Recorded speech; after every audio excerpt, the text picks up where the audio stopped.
Our next topic draws on that because it's about leadership in an age of artificial intelligence. I'm delighted to say that our next speaker is impeccably placed to speak about this because he leads a fascinating foundation. You will know it already. It, of course, is the Mohammed bin Salman Foundation, also known as MISC. Please welcome Dr. Badra Al-Badra. Thank you very much. Sir. Bismillah, alhamdulillah, salatu salam ala rasulillah wa ala alihi wa sahbihi wa man walah. Sabahkum Allah al-khair. Ladies and gentlemen, good morning. I'm extremely proud and privileged and thankful to Sadaya for inviting me to address this esteemed room full of aspiring leaders, entrepreneurs.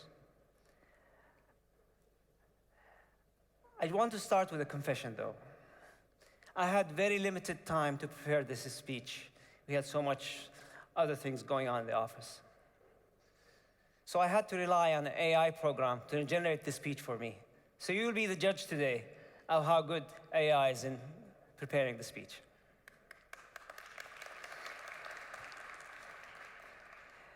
Okay, I see from your faces you did not believe me. But maybe one day, AI will reach that stage, and I'll be one of the first to adopt it. I have a number of questions. Listening to the great speeches and the great content the last 2 days. Being in an autonomous car that is in an accident that results, unfortunately, in a human fatality. Who is responsible for that fatality? Is it the occupant of the car? Is it the manufacturer of the car? Is it the developer of the AI program? Or is it the victim?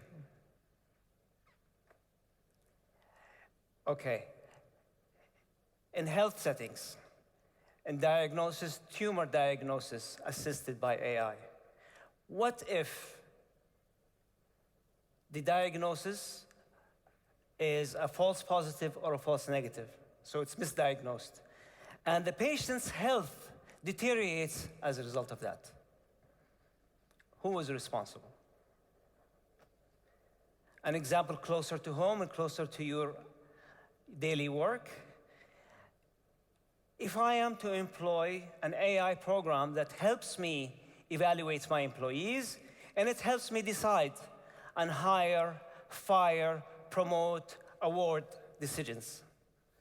And then as a result of that decision, one of the affected employees sues the company.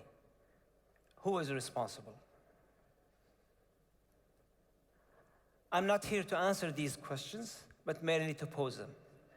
Because AI has reached a very advanced stage in our lives that we really need to ponder such questions. AI has been looked at as one of the most profound technologies that could even surpass electricity and fire, as the head and CEO of Alphabet once said. At the other extreme, we have Stephen Hawking, the late physicist and very famous scientist, who said the development of full AI could spell the end of the human race.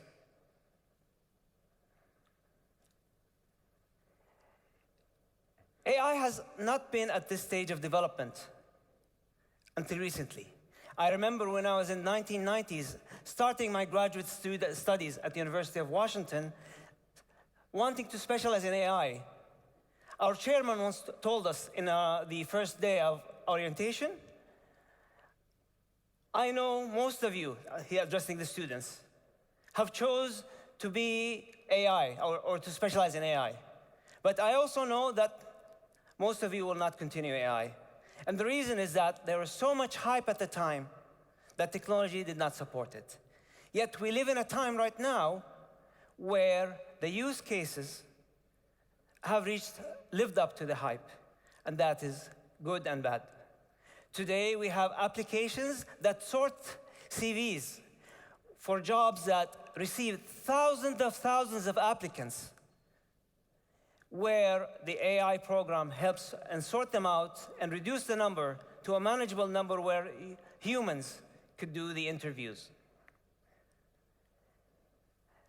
Sadaya has demonstrated the effective use of AI in combating the spread of the pandemic successfully here in Saudi Arabia, and very proud of that.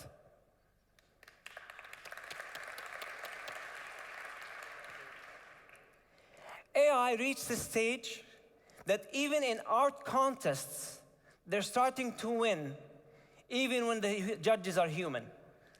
And this happened recently, this month, in an art contest in Colorado, where the first prize went to an AI-produced work. We, as the MISC Art Institute, worked with Sadaya and the Artathon that was done recently. So AI has reached a very, very advanced stage. As a leader,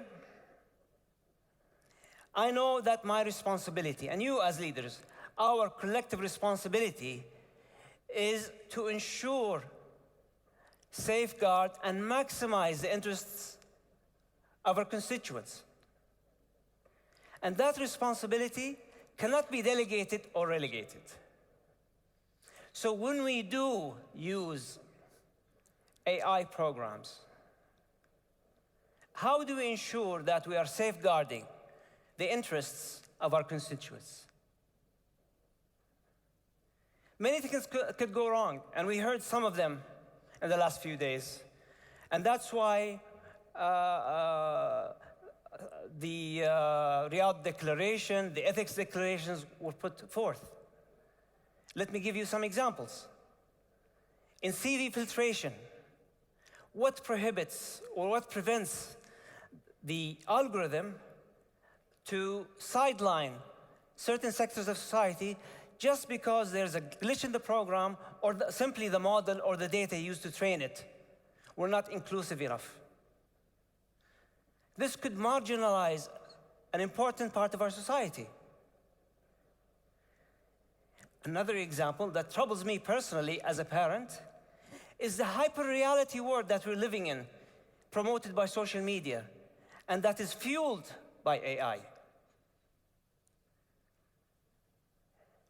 All the photo filters, the fake videos, the deep fakes, and the alteration of voice that could make realities that are not actually realities. And these are not just used for fun, as they used to be in the beginning, but they're used to affect human opinion and consumer behavior. That is why, and from this podium here, I call upon our leaders, myself and other leaders, to live up to our responsibility. Our responsibility is that we need to promote the use of AI, so don't mistake me there. AI is very beneficial, and we are using it, we need to use it. However, we also need to safeguard our constituents from the pitfalls, biases that could be embedded in the systems that we use. In AI literacy programs that we are rolling out at the Ms. Mohammed bin Salman Foundation, we are rolling out AI literacy as young as in K-12 schools, in the one-of-a-kind MISC school. We also have micro degrees in our skills program on AI. In our top-of-the-line leadership program, the 2030 leadership program, we also enlighten leaders about how AI could be used in their decision-making. In these literacy programs, we need to ensure that we are addressing both the benefits and avoiding the pitfalls.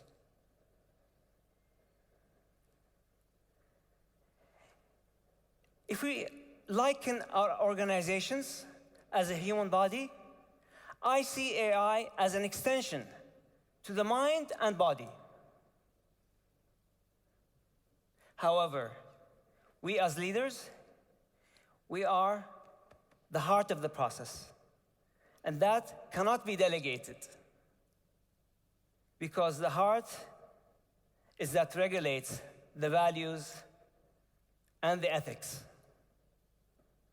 And that is what I would like to leave you with here today. Thank you very much.